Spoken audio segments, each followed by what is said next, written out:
Hi, everybody. Welcome back to the Soul Rising podcast, where we are all in on love, loss, and connection. I am your host, Amanda McCoy Flanagan. And today I have the lovely Jennifer Norman, who is the founder of the Human Beauty Movement, a certified B Corp that promotes diversity, inclusivity, and mind, body, soul well being through its products, media content, and unique wellness programs. Jennifer, I'm so happy to have you here with us Amanda, today. delighted to be here with you.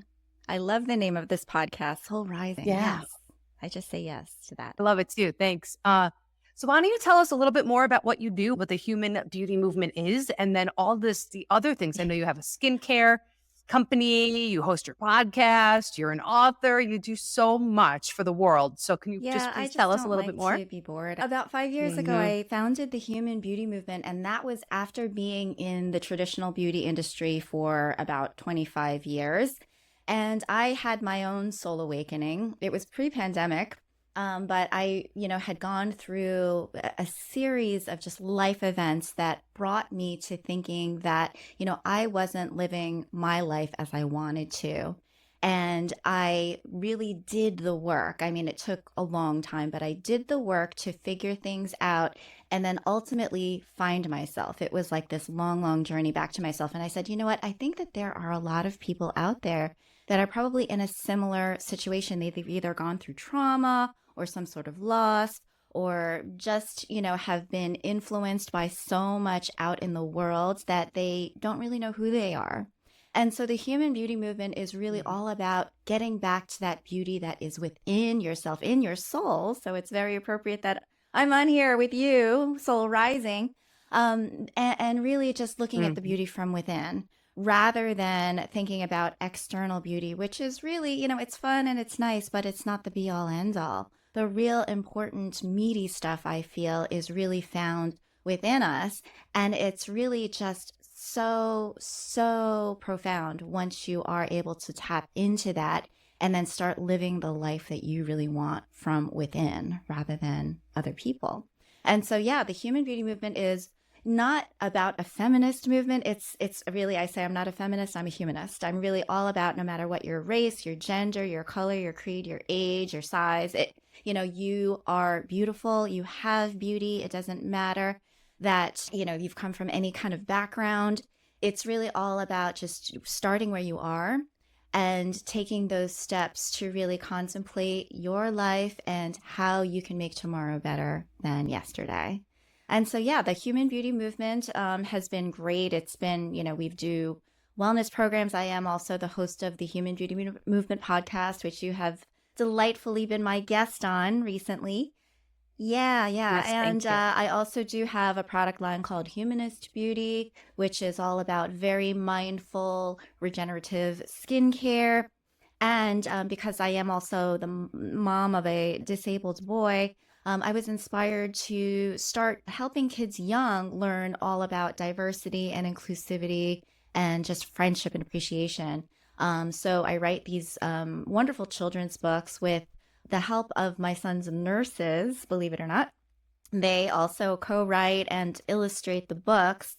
And we teach young kids all about different abilities and about different kinds of health situations that people find themselves in so that it can normalize it and destigmatize the idea of disability and prevent bullying and just create kind, empathetic children who grow up to be these awesome adults. I love that. Oh my gosh, that is amazing. You do so much. Thank you so much for the work that you're doing in the world. It is so needed, so necessary, and I just love it. You're just like this bright light. I think I may have said this at the end of your show, and I didn't plan that. I'm just watching you, and I'm like, you just shine. You're just amazing. Thank you so much. I love that. I'm not a feminist. I'm a humanist. That is that is great because really, I try to look at people as like just all little souls Hmm. kind of bouncing around, like all little Hmm. like orbs of light. And really underneath it all, yes, we have our differences and we need to Hmm. celebrate those differences. But underneath it all, we are all human beings. And we have to remember, I think we have to remember that commonality and that foundation for where we can then find common ground, especially with the world we're in right now. But Yes.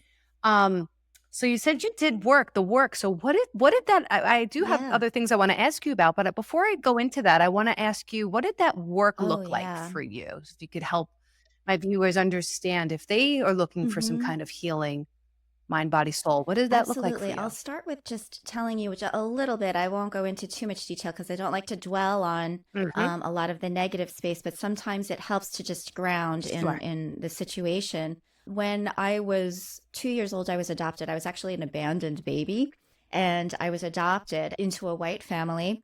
And I felt like a fish out of water, and I couldn't figure it out why. Because my family, as loving as Mm, they were, as caring as they were, they gave me every opportunity to shine.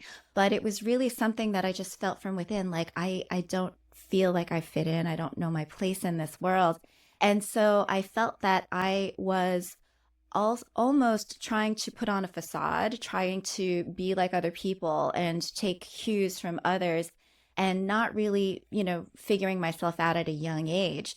Fast forward to me getting married at 24, divorced at 28, getting remarried at like 35, but also having a son who turned out to have a very severe disability. He lives on a ventilator. He's nonverbal, non-mobile, and pretty much needs round-the-clock care. When he was 2, he almost passed away, and he was in a coma for 3 months in the hospital. And just the traumatic impact of not having family that looked like me growing up, and then finally having a beautiful boy that was my own, and then almost losing him.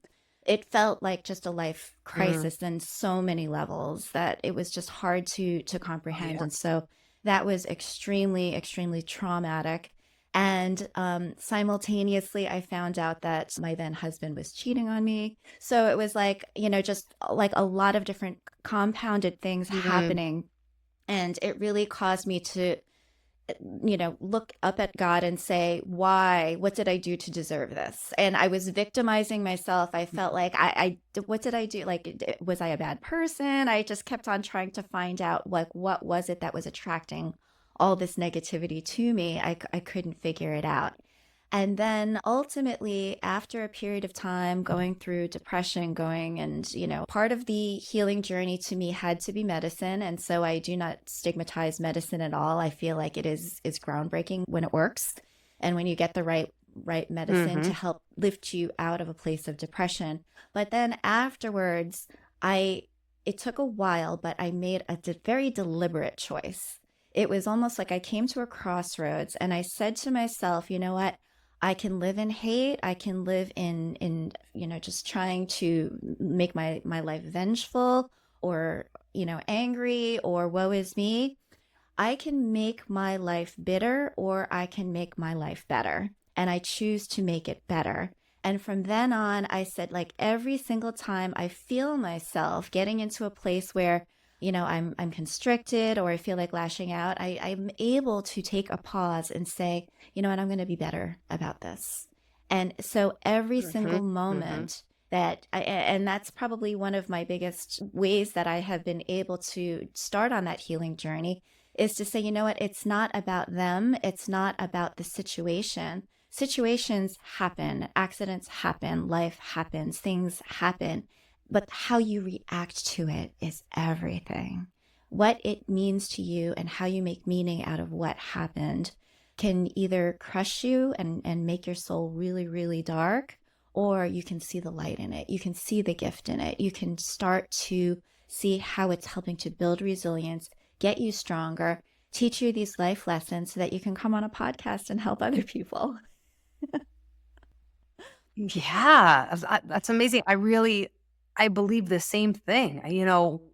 My friend says, "Don't waste the pain." That's actually a title of a book Mm-hmm. I found out recently, but Yeah. it's what we do with it. It's how we make meaning out of the pain and then share it and help other people heal. Why else do Mm-hmm. we go through the pain? I Yeah. personally believe as well, is to Yeah. then help other people. So thank you for doing that. And the deliberate choice is what jumped out at me when you said, I made a Yes, because deliberate I choice. feel it's Discipline. empowering to do that, because I feel like for so many years, and I see it in so many beautiful people, is that they become disempowered because they're like, well, I can't because look what happened to me, and this happened to me, rather than, obviously they say what happened for me. Mm. which is when you can start Hmm. not wasting the pain. But, really just saying, you know what, I'm not going to make myself a victim out of this. And no one else is making you the victim. It's like you're doing it to yourself. You can choose to rise above it and say, you know what, I understand and appreciate it for what it is. And this is not discounting the grieving stage. I do not want anybody to think that I'm like suppressing emotions Totally. or not going through the this Yep. sucks, because that is an important step in it too, is to just make sure that you're working Yes. through those feelings, and Hmm. when you need to release, have that catharsis, in healthy emotional ways, and then afterwards get yourself to that place where you're ready to heal. A lot of people get stuck in that Yeah. grief, in that pain, and they keep revisiting and reliving that. And that's why I say I don't like to focus so much on the negative, because it's like, there's no purpose. I don't want to spread that. There's no reason to like Hmm. wallow in it Hmm. anymore, because I'm not emotionally attached to the pain. I was able to get to a place where it Yeah. doesn't hurt anymore, and I can just say it happened, and and this is what I learned from it, and this is why it's so much better to be on the other side. Yeah. Not emotionally attached to the pain. You're saying you're dropping so many nuggets of gold, wisdom, not being emotionally attached to the pain. We can wear it like, Mm-hmm. defining us. It can Yes. become our identity. That woe is me, that martyrdom. Look how hard it Mm-hmm. is for me, right? We can become very comfortable in that place because I don't know, even though it's painful, sometimes it's, I guess, scarier to think about, all right, well, what work do I have to do to move Mm-hmm. out of this, right? You have to meet yourself, you have to know yourself, and you have to love yourself, which brings me to what you're really excited about is this concept of Yes. radical self-love. And why do so many people, why do you think it's such like I say we're suffering from an epidemic Yeah. of low self-worth, but it's also a lack of self-love. The two pretty much Mm-hmm. go hand in hand for me. So, what's Yeah, your take on I that? feel like we are moving at the speed of technology these days, and we can't sit still. We can't be with ourselves. And there's so much that we are looking outwardly to for cues on how to be. And so I think that a lot of people start living for other people to essentially impress other people, or they've got this voice in their head that's like, okay, if I wear this, what will people think of me? Or if I do this, what will people think Mhm. of me? Or if I act this way, will people like me more? And so a lot of it is about validation. It's this external validation that people are seeking to define their self worth, rather than knowing that your self worth is full and whole anyway, and that you have so much to offer.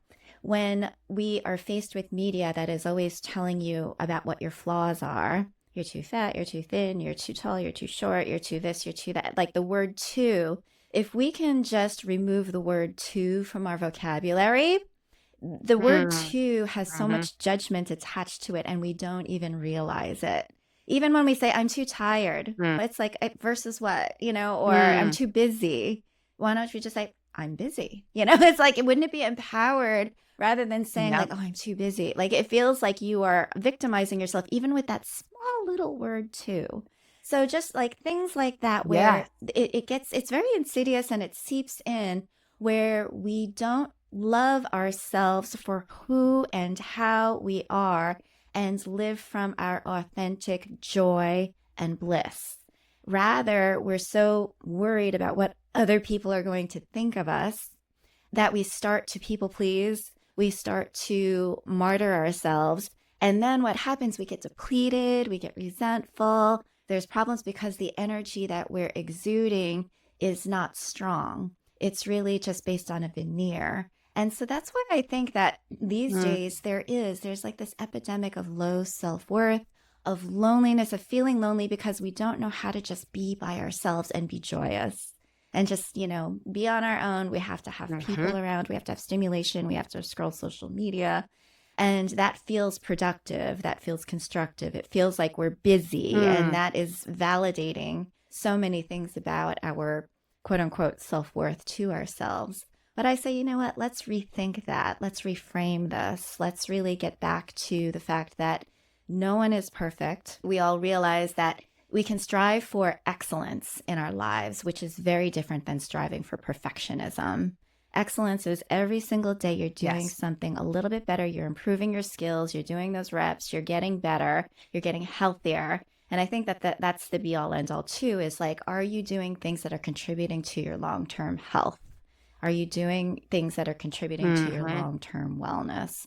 Are you stepping outside your comfort zone in that way rather than in doing things that are just going to kind of be scattering your energies to other people? Yeah.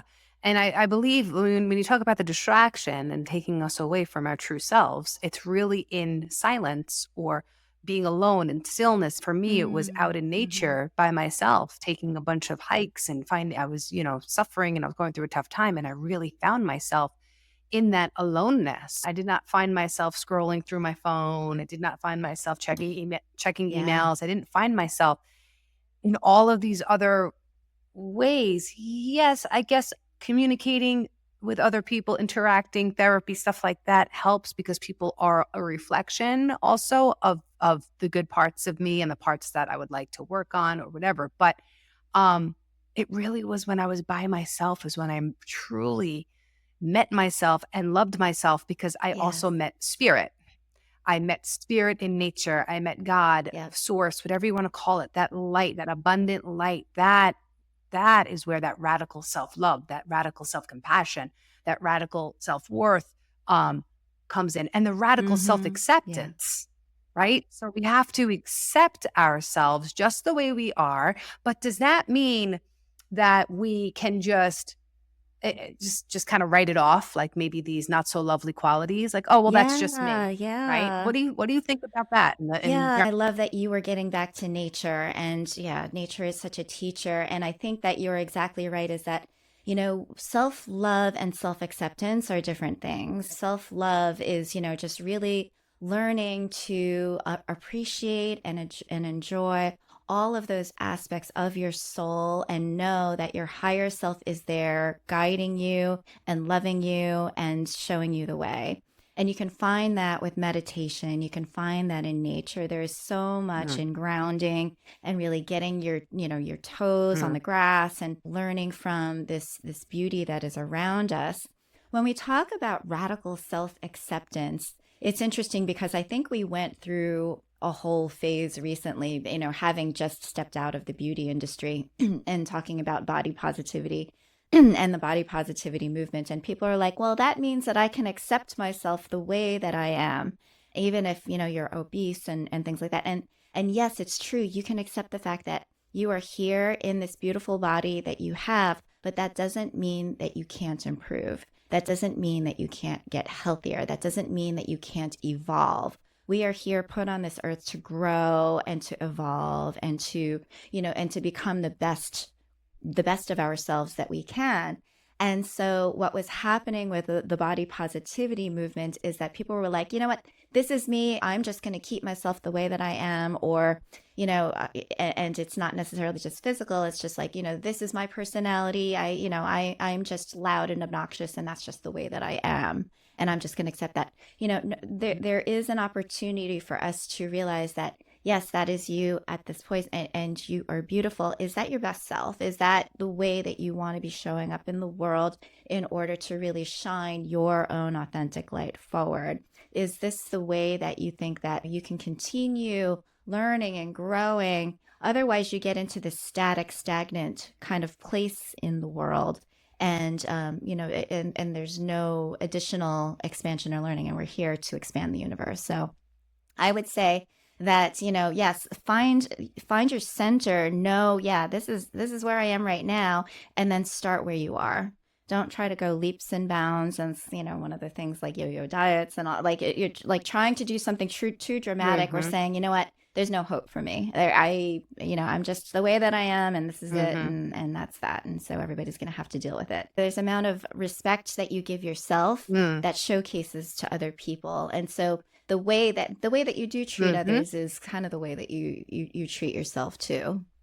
Yeah, my husband and I were talking about this yesterday about showing up someplace, like showing up to a funeral or something like important, very underdressed. Yeah. His friend was in like a bathing suit and like Mm. flip-flops or something. And it was a moment of respect. It was a Yeah. place of respect, So yes, maybe that's this person. They're very comfortable just themselves in their tank top and whatever it is, right? And flip flops and whatever. But there's a Yeah. time and a place, right? And I think when you take care of yourself and show up in a presentable way, it's showing that you care about not just yourself, but you care about the people you're with, the situation you're in. And I believe it's a Hmm. respect thing, taking care of yourself in that way. And speaking to the body positivity movement, there seems to be some glorification of obeseness in our society, and that it's okay to just be extremely overweight. And yeah, if you love yourself that way, that's great. But Hmm. is it healthy?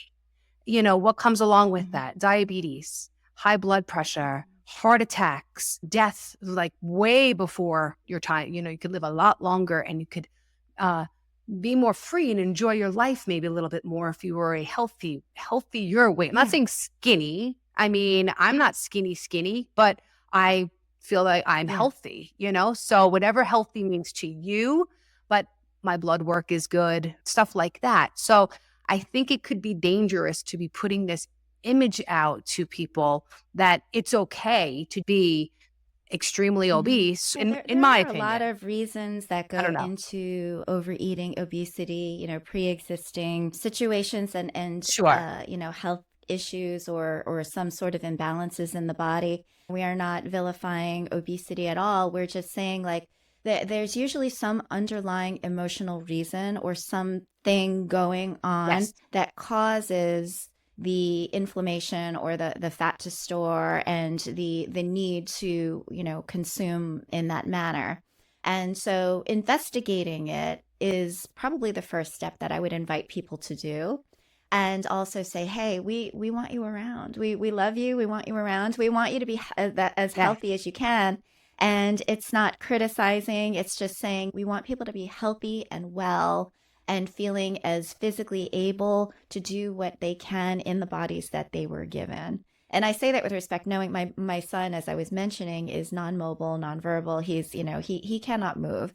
And some people would say, "Oh, what did he Yes. do in this life in order to, what happened? There must be something in your environment or something that you did." And so there's also spiritualists that are like, "Oh, what's going on energetically that causes him to be in this state?" I had to go through that whole emotional journey as well of contemplating, Wow. okay, is there something on the energetic side that I could or should have been doing? And then I realized to myself, this was another thing that I think a lot of parents may be able to relate to, like especially when it comes to our children. We want them to be like these model kids. We want them to be like little mini Yep. me's or have the lives that we never had. And so, we have Hmm. like these token or trophy children that, we put them in the best schools or this or that, and we want so much for them. But a lot of it is ego. It's a lot of us trying to live out this expression of ourselves through our kids. And I remember when I was actually at an ayahuasca ceremony, and spirit Hmm. came through and spoke to me, and because I was hoping so desperately to find answers to heal my son. That was one of like the big journeys that I went on. And then finally, it's almost Hmm. like the Hmm. clouds parted, and I heard a voice say to me, "Your job is not to fix him. Your job is to love him." And so, if we can only Yes. just sit here and love each other, love, love, love, and not be like, Yes. and that's why, like, I come on this show, and I'm not preaching like no obesity. I'm just saying, we love you for how you are. Yes. These are things that I went through in order to really start loving myself, in order to really get myself to a place where I wasn't wallowing in victimhood, and I wasn't saying like, "Oh, woe is me, these things happened to me and I'm going to just like live my life in bitterness." It's kind of like I said to myself, "You know what? I want to be better. I want every day to show me how to evolve and be a better person. And once I am filled, once I feel strong enough to be able to give, only at that time will I start giving more rather than depleting myself and trying to showcase a facade to everybody else for everybody else's benefit." Because you know what? That left me feeling so empty in the past, and I didn't want to feel that way anymore. Those are all extremely great points. And yes, and I want to make sure people know too, I'm did not mean to be vilifying anybody who is overweight or obese when I said that. Um, I too, like you, it's a great point. Thank you for saying that. Just want everybody to be at their best because this world needs all hands on Mm, deck right now. We are facing a lot of challenges and a lot of scary mm, potentials. So, being the best versions of ourselves that we can be means, not being mhm, exhausted all the time or not being crowded by what you're talking about, the mhm. emotional aspect of why am I sort of keeping myself unhealthy or in this place. It's tricky, sometimes there's cultural norms that are in place. It's a very tricky conversation. But I really love your perspective on it and your take on it and all that you just said. I know addiction was a part of your past story. I mean, once you get to the place where you cannot control yourself, I mean that it is a disease. It is a It is. situation where like seeking help is hard because there's so much of a stigma around it and the addictions are so strong and they cause you and call your body to need and crave these things which are not necessarily healthy for you. And so, yeah, getting that to that place where you can break that cycle, and it may take years, it may take a lifetime. Getting to that place, no one's saying it's easy, but we're saying it's worth it. Everybody has their own stuff, their own Hmm. cycles to break, right? Like you said, mine was addiction. I also have a tendency to be a little bit pessimistic or go down a rabbit hole of negativity. We all have our stuff. Nobody is speaking from any sort of Yeah. hilltop here. Definitely have gone through my own trials and tribulations, and it is not easy, but it's 100% worth it, and not just worth it, it's kind of, I feel, kind of necessary for each human to be doing their little piece, right? We're all little Hmm. pieces of this big puzzle, and doing their part and fitting that piece into the puzzle, and working with others, being in connection with others. We can only do that when we're feeling Hmm. good about ourselves, right? Or else we're going Yeah. to wallow in that woe is me and that misery and that depressed place. And we need Yeah. you, like you were saying. We need everybody. Everybody is contributing to that bigger puzzle. So, yeah. So, what else do you want to tell us about the Human Beauty Movement's wellness programs or anything else that has to do with self love before we move on Yeah, I from will say that? that part of the wellness programs that I do, we've been focusing a bit on mental wealth and mental health, like be well, Uh huh. or Uh it's like huh. wealth, W E Uh huh. L Uh L huh. T H wealth. It's this concept that a lot of us, because we're the news cycle is based on drama, it's based on eyeballs, it's set up Yeah. for us to be shocked, Mhm. it's set up Mhm. for people to start talking about it and rippling about bad news, and so we end up in a sea of bad news, of crisis, of feeling like the world is going to end. And one of the things that I did to curtail that in my life is like I stopped watching the news, frankly. I mean like every periodically I'll just look at the That's headlines, right. but it was just exacerbating this feeling of overwhelm and anxiety. And I would invite anybody to really just say, like, how can I just shut out all of that noise? Because it's meant to trigger you. It's set up to create these emotions in you so that you then share it and then it goes viral and then the news spreads very, very much faster than good news because good news isn't as viral as we all know. Unfortunately, it's not as dramatic and it's Yes. not going to make Yes. anybody really, Uh huh. stand up at attention, unfortunately, but that's just the way that our amygdalas are set up. We're kind of more screened for if there is an emergent situation, I've got to protect myself. And so, therefore, news, gossip, all of those things, which are very sensational, get our attention, right? And so, yeah, a part of mental health, and it's not sexy, and it's not, it's just like, give social media a little bit of a break, give the news a little bit of a break, the Mm-hmm. meditation, the spending time in nature, getting back to the like all of those sensory things that aren't on our screens is such a helpful and vital tool for us to get back to ourselves, our physical selves. The idea of mental health is all about, and I've done this, it's like a little Macarena for those of that you who are watching, but for those of you who are just on audio, touch your heart. This is your emotional well-being. If you touch your head, then that's your psychological well-being. And then put your arms out, that's your social well-being. And so it's your emotions, your psychological, and your social well-being. Boo, boo, boo. And so mental well-being is how you Um, feel, how you think, and how you act. And so talking about the idea of appropriateness, that's the socialization aspect. That's when, you don't show up at a funeral in your bathing suit. It's like, the idea yes. of respect for others is very much a part of this 3D world. It's like, can we all live in harmony with each other by showing up and, enjoying those compartments, those containers of spaces and places where, you're able to kind of put on this fun either style, whether it's like the way that you're dressing, or if you're at a fine dining establishment, it'll be different than if you go to a fast food restaurant. Like you understand those different aspects of you, and you're able to move very fluidly and adapt and enjoy it for what it is, rather than feeling belabored, like, oh, I have to do this. So, starting from a place of joy Yes. always comes from understanding your own self empowerment, understanding your self love, and then being able to express yourself, but having respect for others too.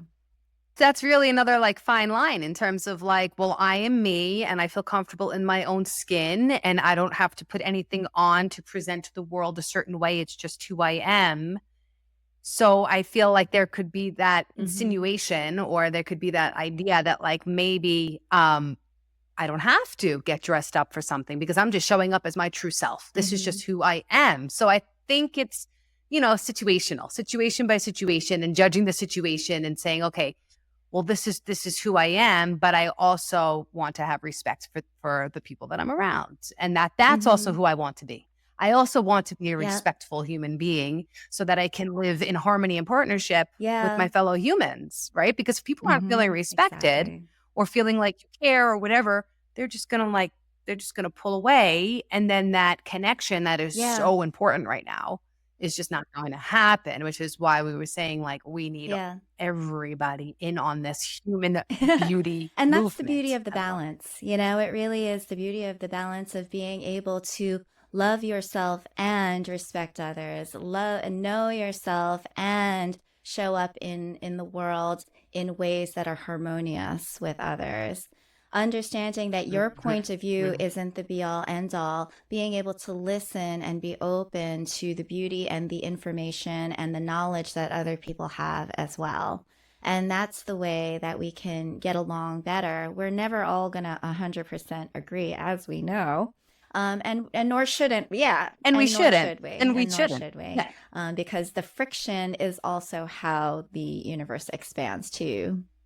Can't have a pearl without the grit. Exactly. How the evolution continues is by having these tough Yes. conversations, right? The question is, how do we have these tough Mm-hmm. conversations, right? And it's by respecting ourselves enough, loving ourselves enough, feeling our worth enough to then see that Mm-hmm. in somebody else, right? I can't see that in you if I'm not feeling it myself. But when I feel that unbounded self love and it's just exponential, I'm going to Mm-hmm. see that in you too. And if I see my essence and believe that I have something to contribute to the world, I'm going to see Mm-hmm. that in you too. Yes. I'm going, right? We see the world. I say this all the time, see the world not As we as it are. is, but as we are, right? And it's just through our own lens. So if I'm viewing myself as low and unworthy, that's how I'm going to Yeah. see everything else. It's just that attraction, that thing, that spiritual, mental, emotional part of being a human And being that's that just happens.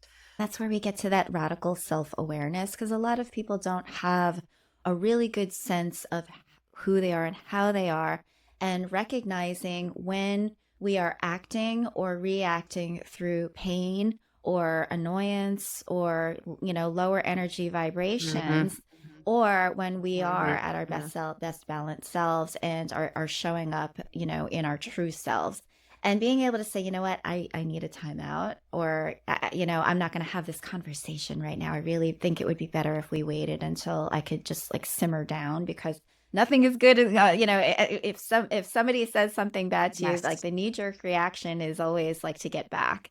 And that's not really necessarily the best Yep. self or the best for the whole situation.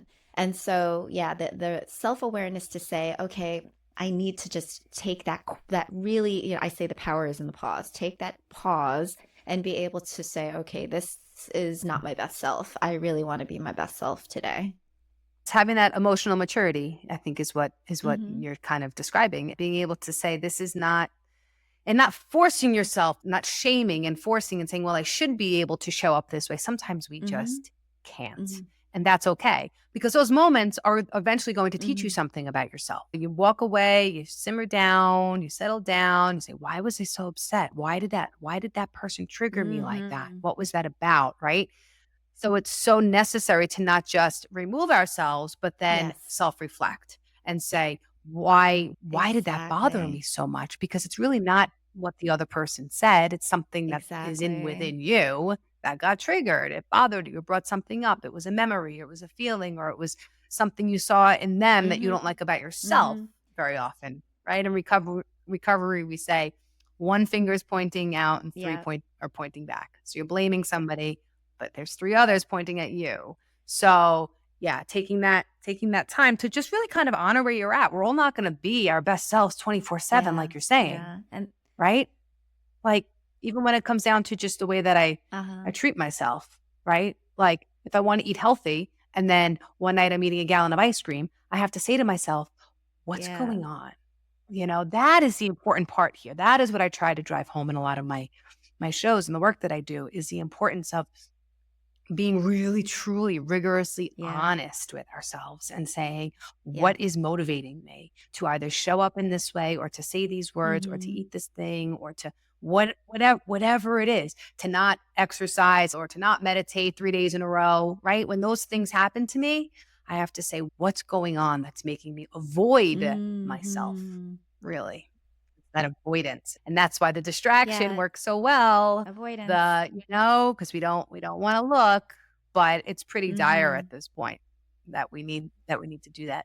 So, how do relationships come into all of this? Like codependency, or people pleasing, or just being like doing things for others because I think you touched on this a little bit before, because we think that's how they want us to Yes. show up. They think that's how they want Yes. us to be. How Um, does that I mean, the affect our relationships self-love? are the greatest test of our own self-awareness and our own self-love, and it comes so in hand in hand. And the idea of codependency. I was just podcasting with a woman who had very low self-esteem, and she attracted a narcissist, and so they fed on each other in those ways, like because the narcissist is going to look for somebody with low self-esteem so that they can really like Really? dig in their heels, and then the person Uh-huh. with low self-esteem is going to want to people please, and and unfortunately it just turned into a very volatile situation. And so recognizing what your energy is, and what it is attracting, and the codependency comes when perhaps not your best self is attracting the person that's maybe not their best self either, and but they don't know how to get out of it, or they don't know how to rebalance themselves in order to have a healthier relationship going forward. And so I know that a lot of people who tend to be people pleasers, I used to be one as well, going out of your way, forgetting your own needs, depleting yourself, and then ending up feeling resentful, feeling like you've lost yourself in the relationship, but you're Mm. codependent because that other person, is has created and set up their lives because of the way that you've been acting and been able to support the balance of the relationship being in that way. And so it really can compound itself over time, unless you go to couples therapy, or you have that conversation to say, what, I'm not feeling like this is serving me anymore. And then that person might be like, what are you talking about? Everything is Mhm. fine, and be oblivious to it. Yeah. And so like that's why it becomes so important to continuously have these conversations and do this work and be honest with yourself. A lot of times if somebody asks, hey, are you okay, do you want to do no, no, no, I'm fine, I'm fine, the four-letter F word, Mhm. fine. It's like and Yep. so are you really being honest with yourself? There were many, many times where I used to wish that somebody would continue asking me and digging deeper, like, are you sure you're fine? No, you're Mm. not fine, I know that. And Yeah. I would Yeah. pray that that person would get to that place where finally I'd be like, you know what, you're right. But it would never happen because I would just be like, oh, I'm fine, everything. And it's like, okay, and then you're Mm-hmm. living, a vineyard life. You're not living truthfully to the way that you're really Mm-hmm. feeling. And so honoring yourself, really just saying, you know what, I am not okay with this. I actually feel like I want to take a me day. I want to maybe, have Mm-hmm. myself be served a bit more in my life than I have been. Or doing the things that give me bliss rather than always doing whatever that other person wants to do. So yeah, really just finding your own ground and empowerment to be yourself. And the best relationships are when you can be free to be yourself, but together. And getting very honest about how that relationship is serving you. Like you said, this isn't serving me anymore, but it's changing in the way once you become empowered, once one person in that relationship grows and heals and becomes empowered, they no longer, that relationship now has a rift because the way that person was acting is no longer serving a need. Whereas before it was, even if it was an Mm-hmm. unhealthy need, right? To be needed, usually, right? Codependency centers all around, people pleasing centers around a lot. I get my value and my worth out of being needed. So I'm just going to Yeah. do for you so that I hear that accolade. I hear that appreciation. I hear that you're a great Mm-hmm. person. Thank you so much. Like getting that back. But when you heal and you don't need that anymore, but that Mm-hmm. person still needs to be in that relationship, like you said, in that way with you because they're getting something out of it as well. They like that you're people pleasing them. They like that you're constantly running after them. They like that they're getting all that attention. So when you're not doing that anymore, that's when the dynamic is really going to shift. And I think that's where the tough work comes in with staying grounded, staying centered, staying true to who you are under all conditions, no matter what anybody else is saying or doing around you, because you know that that's really how you want to and need to show up in the world in order to be a good steward of the earth or to foster, whatever purpose you have, whatever meaning and purpose that you have out in the world. You have an obligation and a duty to show up in this new, healthier, not completely healed. I don't think we're ever completely Mm-hmm. healed. There's always more, but healed enough to where you can then go out and do the things like that you're doing, the things that I'm doing, the things that so many people. It's such an exciting time, such a painful time to be alive, but such an exciting time to be alive because there's so many people out there that have these awarenesses and are listening to podcasts like this and are in this Yeah. together, right? And really, really care and are really trying to help others and help the world and all of Yeah. that. A lot of people will be like, well, that's easy for you to say, but I've got kids and I've got, there's so many things that are Sure. pulling our responsibilities. And believe you me, I feel. I mean, I've had two marriages and now it almost was to the place where I realized, I need to be by myself. I need this is what my life needed. And I'm actually happy that I went through that in order to be able to discover that I was giving so much of myself and I Sure. hadn't yet fully learned who I was. And I was trying to get into these relationships because I felt that that was what I was supposed to do. The first one, all my friends are getting married right out of college. And so I felt like I needed to as well. Hmm. Wasn't right. The Hmm. second one was because I was pregnant. I felt like I needed to get married. And so it definitely wasn't right.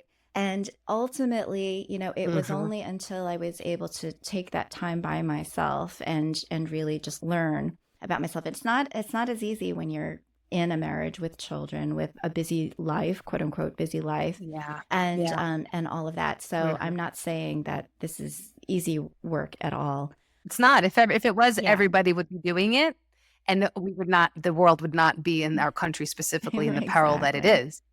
Right? We'd be vibrating at a high Hmm. frequency energy. We would all be wanting to be loved. We would be full of that self worth, self love. We wouldn't have all these problems. So Yeah, no, it is yeah. not And easy. so this is where I mean I know that there's so much and it feels like we need to boil the ocean when we try to fix everything out in the world, but start with yourself. Start by loving yourself. Start by really doing the things that bring you bliss by taking the time that you need to get to know yourself, the journaling, the gratitude practices, all of those things which are soul lifting to, listen to the music that you love that really lights you up. Do, the art, the like all of the things that we are so abundant in and that we take for granted, just big fresh breaths of air, even, big glasses of water, just the things that we can be so grateful for that are less abundant in other parts of the world. I know that that sounds a little preachy, but there's a lot to be grateful for. There's a lot to be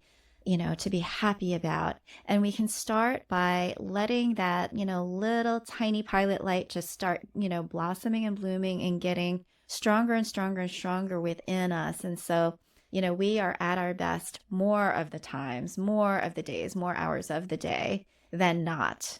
And when we can get to that place where, yeah, our lights are burning a little bit brighter, we can withstand, we get resilient, we get to be able to support others without depleting ourselves. Yeah, that's when the world will ultimately, convert and expand upon itself that way. It's just like loving yourself, loving and respecting others, and living your very best life. And it's a huge point about like the gratitude. Like, so what, as we're doing this work and these things come up and this honesty comes up and this self-awareness comes up and we can say, you know what, I really don't like that I do that. I don't like that behavior. Maybe then think of something that you Mhm. do like about yourself, What's the right? So that opposite? Yeah. balance. So it's not or, it's Mhm. and, right? It's both. We're shifting out of this very sort of linear, boxed in, narrow-minded viewpoints of things. It's either this or it's that. It's not. It's and, it's all. It's both. It's so if you are choosing to, if you're listening to my show or Jennifer's show, or you probably are interested in personal development, personal growth, stuff like that. When you're doing this kind of tough work, just remember to also balance it out with all the wonderful things Mhm. about you. Because it could be very easy to just spiral down into that, oh, I'm this, I did that, right? And just get, Mhm. you know, that's not the purpose. It's not the purpose to start shaming yourself or feeling guilt or anything. It's just an acknowledgement. It's basically just a discernment, just like Mhm. an observation.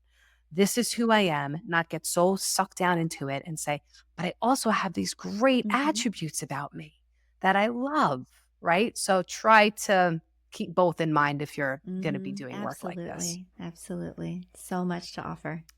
So, where can people find you? Where can they find out more about the human beauty movement and your skincare line and Thank your you. Thank you books and all for that? letting me share. You can find the Of Human Beauty course. Movement. You can Google the Human Beauty Movement or do at the Human Beauty Movement on any social, and you will find the Human Beauty Movement. Humanist Beauty is humanistbeauty.com, where you can take a look at the skincare that we offer. And the disability books for children is The Adventures of Super Captain Braveman, which you can find on supercaptainbraveman.com. Awesome. And I will put all of those links in the show notes for everybody who wants to and should. That's the only time I'm going to use the word should today is should follow and pay attention to Jennifer and all of the work that she's doing. And yeah, if there's any last little bit of advice or nuggets of wisdom, you've already dropped so many, but if there's anything else you want to share with us, if not, we can Yeah, just no, wrap it only up. to It's up to remind you. everybody that they are beautiful. Thank you so much for having me, Amanda. Thank you so much for being with us today.